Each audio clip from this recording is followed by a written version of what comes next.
Assalomu alaykum, hurmatli O'zbekiston Prezidenti Shavkat aka Mirziyoyev. Mana mening sizga aytajak murojaatim shuki, men Xorazm viloyati Gullan tumani Bo'sqala mahalladan Do'stasi Paxtaya Saparbayevman. Bu yillar davomida men suv masalasini aytaveraman, suv masalasini. Hech qanday bizning mahallada suv masalasi bo'yicha yechilmaydi, muammo bo'lib kelaveradi bu. Bu asrlar davomida bu Kommunizm kolxoz degandan keltirgan Bo'sqala mahalla bu. Ulqon katta kolxozdan. Shu bizlarda Tazayarg'an degan kanalimiz bilan Qaraqo'z degan kanalimiz bor. Ikkovidan shu bizning Bo'sqala mahalla, Dehqonobod mahallalar, Boldaqli mahallalar ham O'zbekiston chekka hududlari ham suv ichadi bu nedan. Lekin bu masala shu muammosi kelib chekka hudud bo'yicha qiyin bo'laveradi. Mana shu dehqonchilikning ahvoli ana shunday prezidentda. Bu men yilda murojaat etaman bu narsalar bo'yicha. Xorazm viloyatining hokimlik bilan suv xo'jaliklariga rahmat.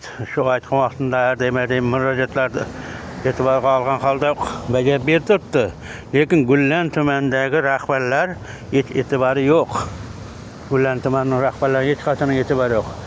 Hokimdan boshlab qaraqo'za suv xo'jalikmi, bandligimi, boshqa qishloq xo'jaliklarda e'tibori yo'q.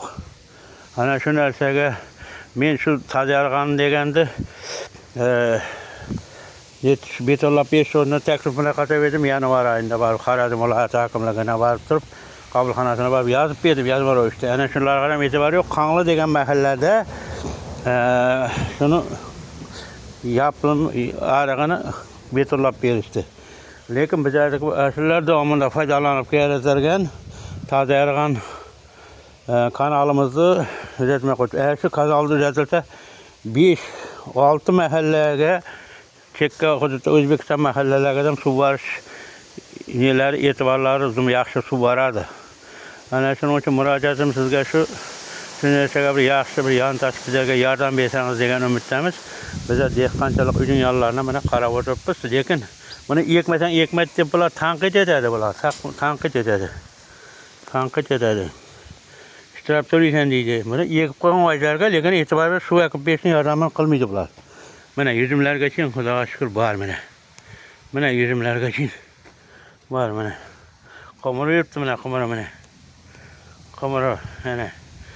Mana o'sha odamni biladi bu odamni. Odam biladi ana. Xudoga shukr. Mana bu. Mana shunday mana. Hey. Xudoyim prezidentga sog' bo'ling, salomat bo'ling.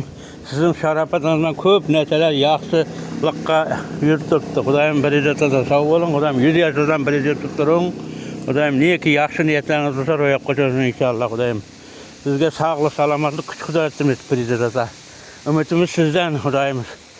Shu qo'lingizdan kelgancha yordam berib, Tazayarg'an kanalidan beto'lab bersangiz, bu ana shuni Tazayarg'an kanalida beto'lab bersangiz 5 mahallaga suv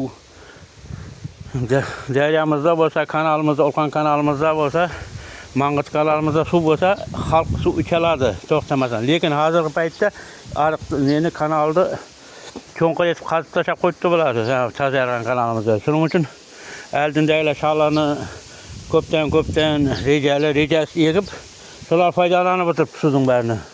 Keyindagilarga ahvol qiyin bo'ladi. Ana shuning uchun bir prezidentga yordam bersangiz, Xudoyim sog' bo'ling. Yana bir bora Xudoyim neki yaxshi niyatlarni ro'yobga chiqarsin Xudoyim. O'zbekistonimiz uchun charchamasdan xizmat etaverasiz Xudoyim. Sog' bo'ling xalq uchun.